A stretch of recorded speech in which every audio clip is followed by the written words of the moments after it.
Hi, I'm Charles Feldman. And my name is Ela Edgar. Yes, we're good. Good. Okay. Okay. Boo!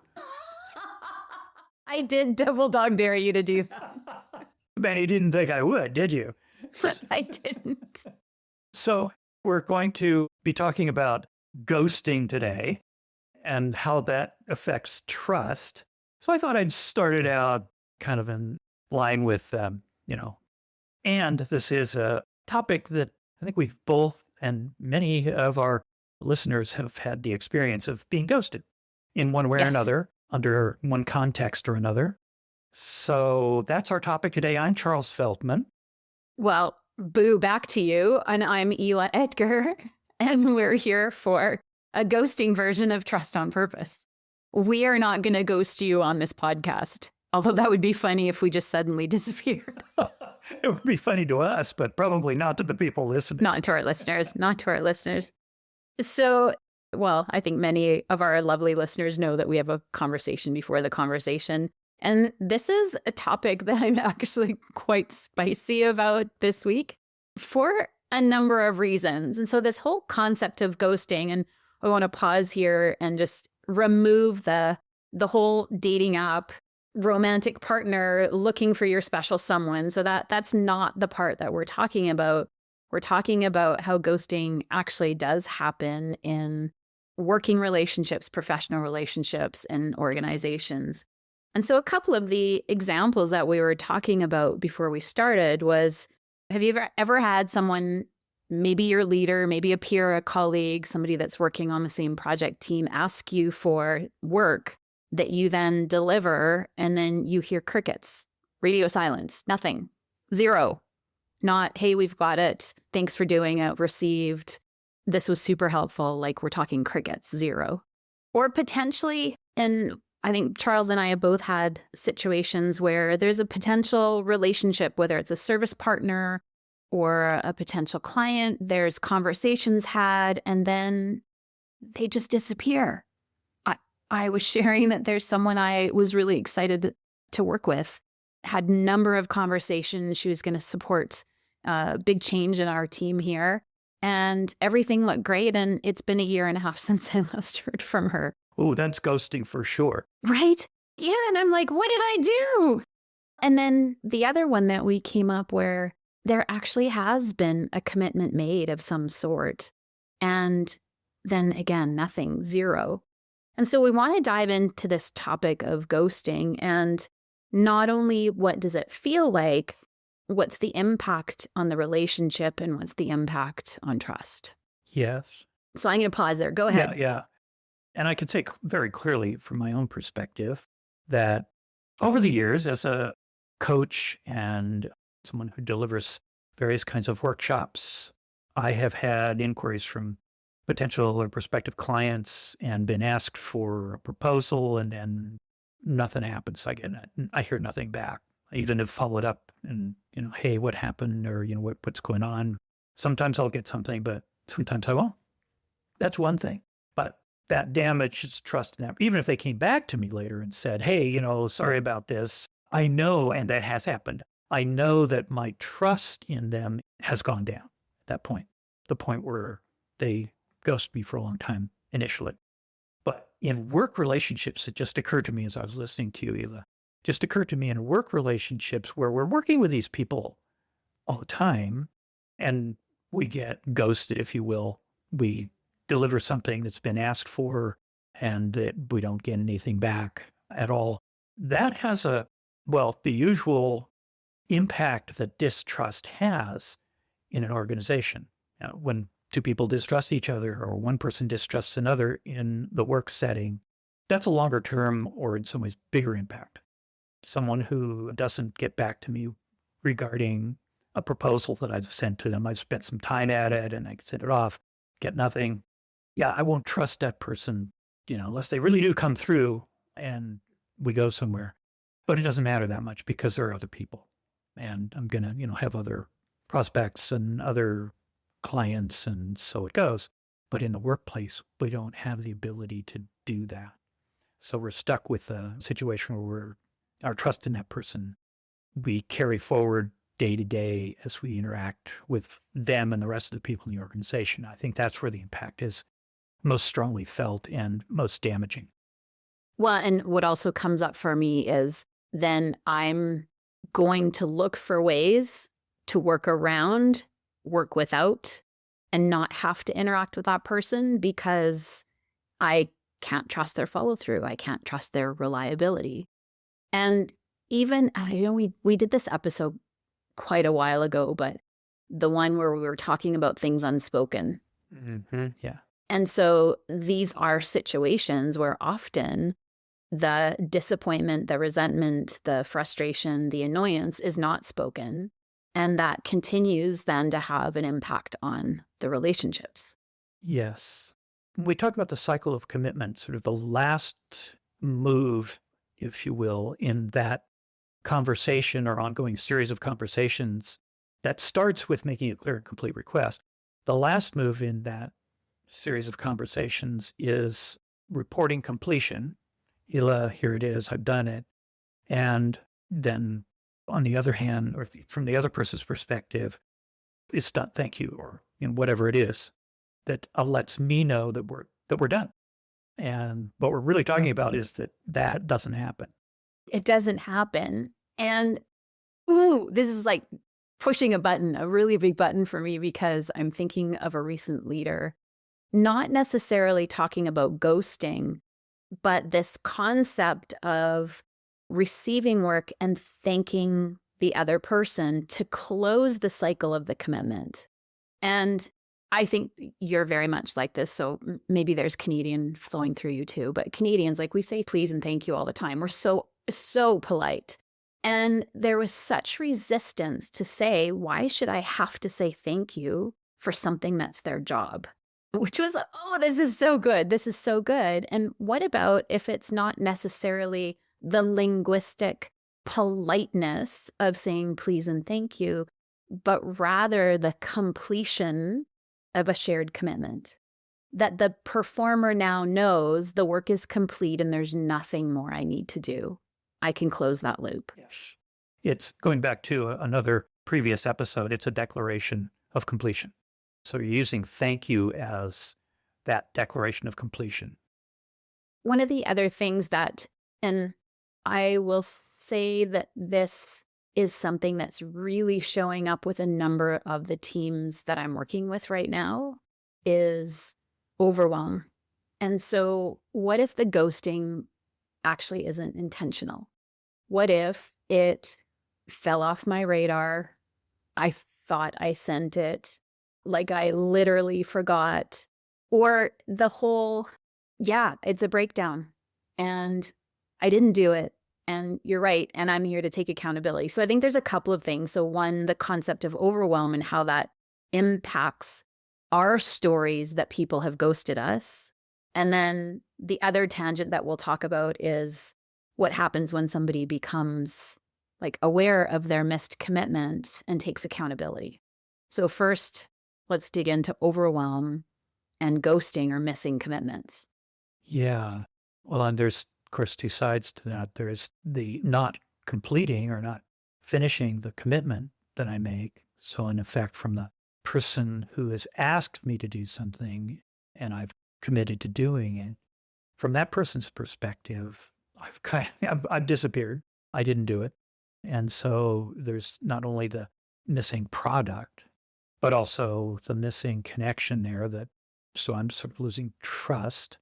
But if I turn it around and say, okay, I turned it into you, I don't hear anything, that also creates a situation where I don't know if something is still outstanding. Maybe you're waiting for something else that I haven't completed. And that adds to the overwhelm that people feel. Is this actually done? Have I done it? Are we complete? I don't know. So there's that little nagging. It takes up brain space. It takes up a little bit of brain cell activity in the background, along with all the other things. I spoke to a leader recently. I was working with a larger team, but this was a one-on-one conversation during our break. And we talked about, especially when people are in overwhelm, how the clarity, the transparency, the reliability, Brene Brown's clear is kind, unclear is unkind is really, really important. Otherwise, we're leaving people spinning mentally, physically, emotionally, every ellie that you could possibly think of. And why would we do that? Because it's taking that energy that they could be focused to something else. And so the ghosting, whichever end it happened on, is contributing to these lovely humans. And they're, is it done? Was it good? Was it bad? Was it blue? Was it purple? Should I have done this? Or why haven't they followed up? What's wrong with me? Was I not cleared? Am I missing something? And even as I say this, like my whole body is like, oh, Yeah. Well, and then on top of that, and this is where the ghosting often has a strong trust impact, is when I do the work, I turn it in, I complete it and let the person know, or go to let the person know that it's complete. And, oh, they're on vacation, or, they're somewhere else. They're out of town. They can't use what I've just busted my butt to produce by this particular completion time and date. And they can't even use it for 3, 4 days, 5 days, a week, 2 weeks. What? There's another kind of form of ghosting, and that really damages trust. Yeah. Because can you imagine, I'm under pressure, I'm meeting this deadline, I send this work to you and find out that you're on vacation, and I could have had another 24 hours, 48 hours, 7 days working on it and not burning the midnight oil. There's 2 things that are coming out of here. And I want to give a huge shout out to someone that supports my business, Kelty. Do you know what she does that I love? Already in her signature line right now, she has dates that she's not going to be available that are weeks away. And so I already know, plan my work accordingly. Don't expect her there. And Kelty, I love that you do that. I think it's brilliant. You're really helping the people that you provide a service for manage what they need from you. So one point. The other point we haven't talked about with this whole ghosting thing is, so let's say you and I have talked about potential work together. So I'm a potential client. You're the provider. We have all these conversations and I don't respond. After we've had conversations, the proposal is sent. Now I'm pretending to be you, but I would be making up a story if I were you that I don't care, that it's no longer important or valuable. And so the same can be said in an organization. A leader has asked for work. We've delivered. There's no closing the cycle of a commitment. And I can imagine that happening once, twice, a few times, and pretty soon, I absolutely believe that my leader doesn't care, doesn't value my work, doesn't value my contribution, which is devastating. Devastating, or at the very least, damages trust and pisses me off. Oh, yeah. I find that person, I worked in organizations for quite a long time early in my career, my work life. And that did happen sometimes. And that's exactly my response was, hey, this person doesn't really care. Or they didn't like it and didn't want to tell me, which is also a form of not caring, not giving me the kind of feedback I needed to get better at whatever it was. Those are the stories that I'd make up. Who knows what the actual story was? Sometimes I'd find out, sometimes not. In any case, it damaged my trust in the leader or the peer, whoever it was, that person, was not getting back to me and saying, hey, thank you, or whatever it was to close the cycle. Yeah, that has a not good effect. And I want to normalize that, again, we're all human. So this is also about, oh my gosh, Charles, I forgot to get back to you. You did send me that piece of work. I'm so sorry it's taken me so long to get back to you. Here's my feedback, or thank you for getting that done. I'm going to be taking a look at it next week. So there's the accountability part of an unintentional ghosting or an unintentional delay where we take accountability for the damage, potential damage it's done to the relationship. And also honoring that the person has put, care and attention and work into whatever this was. So I, again, want to normalize we're all going to do it at some point. And so it's not a thou shalt never. Be aware of what's happening when you do. And then how do we take care of the relationship if we have? Yeah. And I think you had a story that, Yeah. a ghosting story. Yeah. Yeah. So I had asked someone to do something that was to our mutual benefit. Well, she had asked me to do something that was to our mutual benefit, and I asked for something from her that would help me do what this was, and didn't hear from her for about 3 weeks. And so I, my assumption was that she was not going to get back to me and that this was just going to go away, whatever it was. And then after about 3 weeks, I got an email from her saying, I'm so sorry. It fell off my radar. There's some other things that were going on. Here it is. Really appreciate you taking this forward. And so in that case, yeah, I felt, okay, she's taking accountability. She's getting back to me. She's getting me what I need, even though it's late. It's not the end of the world. I can make it work. I can continue to trust this person going forward. If there's any need for us to interact or desire for us to interact going forward, that's good. Thank you. So, yeah, very much appreciated how she took care of the situation. Yeah. Yeah. And it's, again, life happens to all of us. From I spilt coffee all over my computer and haven't had email for a week, or, hopefully that doesn't happen. Please don't let that happen. Hey, I just had no email for a week for a different reason that was not coffee and was not my problem. It was someone else's. And anyway, I was not happy about that. Not happy. So again, normalizing that life does happen. And also, I think that there's sometimes things that get in the way that cause maybe the ghosting to happen in the first place. So I'm thinking of proposals that I've sent out and I don't hear back. And it's often that they don't know how to say, we've changed our minds, or we've lost the budget, or you're not a fit. Yeah. Like, this isn't really what we're looking for. Yeah. And again, it takes a little bit of courage to say those things, but it also actually builds trust. Yes. It's okay, right? I'm open to the decline. You're not declining me as a person. You're declining this particular opportunity to work together. And that's okay. Yeah. Because I know you're very similar. We want our clients to make the best decisions for them, whether that's us or someone else. And then I think even in the workplace, right, where there has been an unintentional ghosting, it may be that the leader or the peer or the project manager, whoever, isn't clear on how to say, this isn't actually quite what I wanted, or I feel disappointed. And maybe it's also a self-reflection that, in seeing the report or the results of the work, I see now how my request wasn't clear. So now I need to take accountability because I didn't get what I wanted, because I wasn't clear in my ask.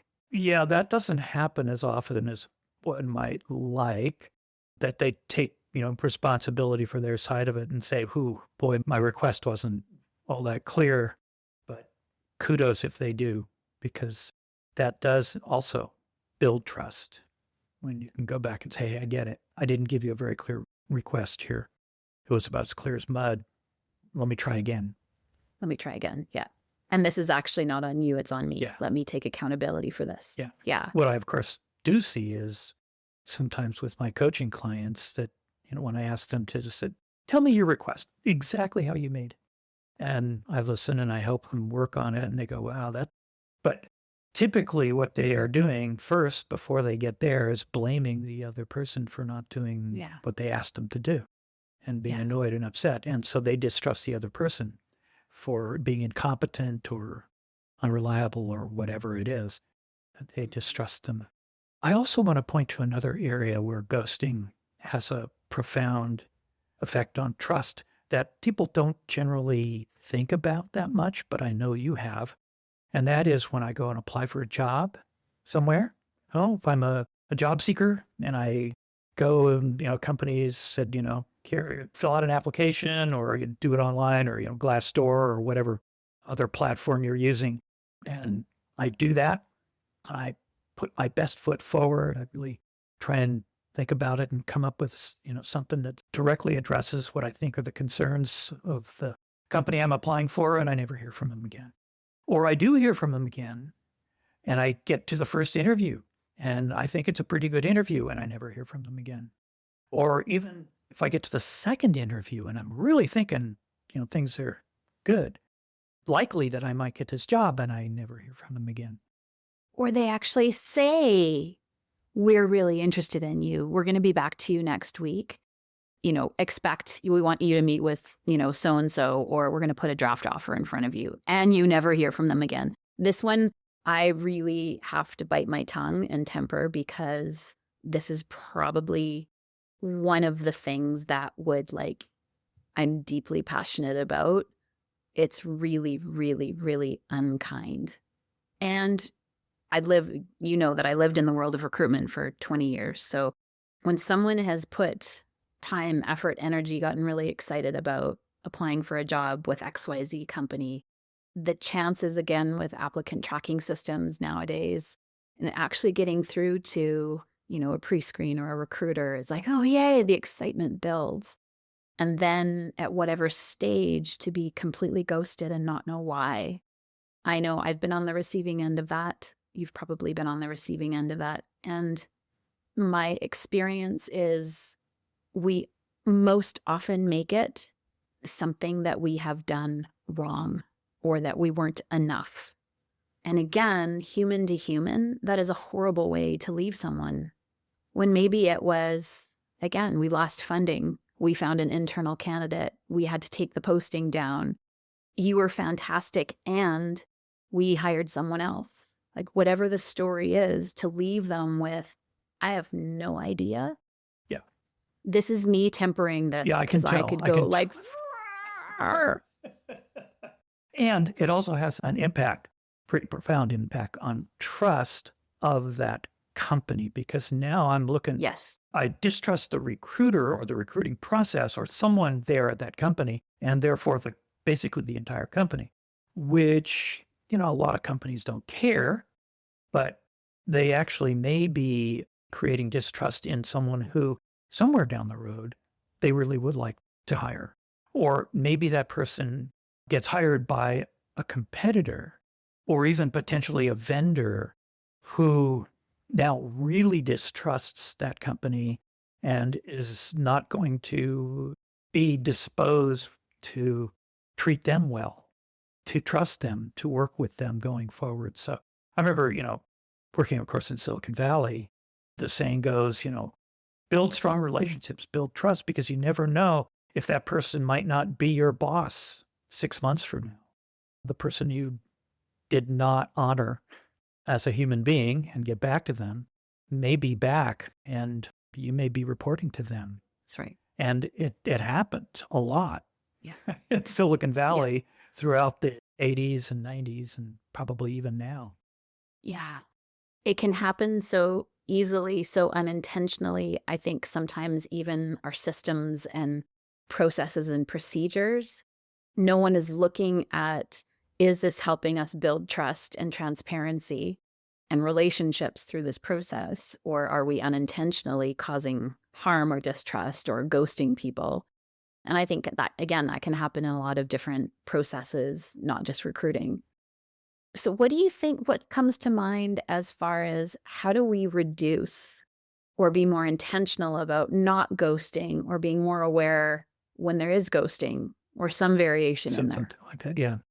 Well, as I say, in all aspects of trust building or even maintaining trust, it takes the intention to act in ways that are trustworthy to other people. The other people see you as trustworthy, but once you've made the intent or you've declared the intent to do that, then it's a matter of really being aware of paying attention to your behaviors and actions. And so if I care enough that I'm not going to be ghosting people, then I can track and be aware of my behaviors and notice when I'm behaving in a way that I'm ghosting people, basically. Yeah. I don't want to do that. So now I just got to watch my step here, watch what I say. A while ago, it didn't get to a proposal stage, but I had a great conversation with a potential client. I thought it was a really good conversation I thought it was a good meeting of the minds. And they said, okay, this is great. Need to have a couple of conversations internally. I'll get back to you by the first part of next week. This took place on like a Thursday or something. So I'm thinking Monday, Tuesday, maybe Wednesday at the latest. In the meantime, I had another potential client ask me about dates. And that one worked very quickly into here's a date. We'd like to have you. Here's a date. Can you make it? It was in the same date that this other client had asked for. And so I thought, okay, what am I going to do here? I haven't heard back from them. So I emailed and I said, hey, what's going on? I was curious if you wanted to go forward. I wasn't sure, and got a pretty quick response of, hey, sorry, I didn't realize that we sent you a signal that we might not want to work with you. We really do. And so I sent back an email saying, well, great, let me know what's the next step, because I had a potential client. That client actually did end up moving dates, so it would have worked out. But I said, let's move forward with this. And never heard from him again. And I don't know what happened on the other end, but it seems to me that there was likely an awareness that not responding to my email, that last one saying, let's go to the next step, was ghosting me. They had to have known that. And so that's where if you want to be worthy of other people's trust, you pay attention to those things. Say, okay, even though maybe things have changed here, maybe we're not going to, maybe the budget has gone away. Maybe my CEO said, no, we're going to change the whole focus of the workshop and we don't want to include that in it, or whatever it was. Let me know. Just like the VP in the company saying, going back to someone who's done all this work in preparation for something they were asked to do, and then it's been a change of plan. We're not going down that route any longer. Let them know. Yeah. Let them know. Yeah. Sorry, we're not going to go that direction. I know you did a lot of work. Thank you for doing it. I'm sorry that it took the time it did. And now we're going to have to do a little fast turn on the heels here and go in a different direction. Yeah. And I really need your help with that. Yeah. I hope that you can still commit to doing this with me. Yeah. Right? Right. As opposed to simply going, we're not going to do that. Yeah. We got to do Change this. your plans. We're going to do this now. It's funny, but it's not funny. In so many of these conversations we have or examples that we share, it really comes down to just being a tiny bit more intentional, a tiny bit more aware, even if it's just 1 or 2 or 4% about our own communication, our clear requests. How are we being transparent? How are we being reliable? Our sincerity, all those 4 quadrants of trust, just that little thing. Just that little thing. Yes. Just that little thing. Absolutely. Yes. Well, from our hearts to all of yours, our lovely listeners, because now it's bumping into Valentine's Day, not Halloween. Yeah, that's right. I know. We're coming up on. Yeah. Can we reduce the amount of intentional and unintentional ghosting and come from a place of love and care? Yes. Yeah, let's reduce the heartache of ghosting people or being ghosted out there and rather care, demonstrate care. Yeah. Yeah. Yeah. Thank you. Yeah. Thank you, Ela. And thank you, listeners. On behalf of both Charles and myself, we want to say a big thank you to our producer and sound editor, Chad Penner, Hillary Rideout of Inside Out Branding, who does our promotion, our amazing graphics, and marketing for us. And our theme music was composed by Jonas Smith. If you have any questions or comments for us about the podcast, if you have a trust-related situation that you'd like us to take up in one of our episodes, we'd love to hear from you at trust@trustonpurpose.org. And we'd also like to thank you, our listeners. Take care and keep building trust on purpose. Until next time. Until next time.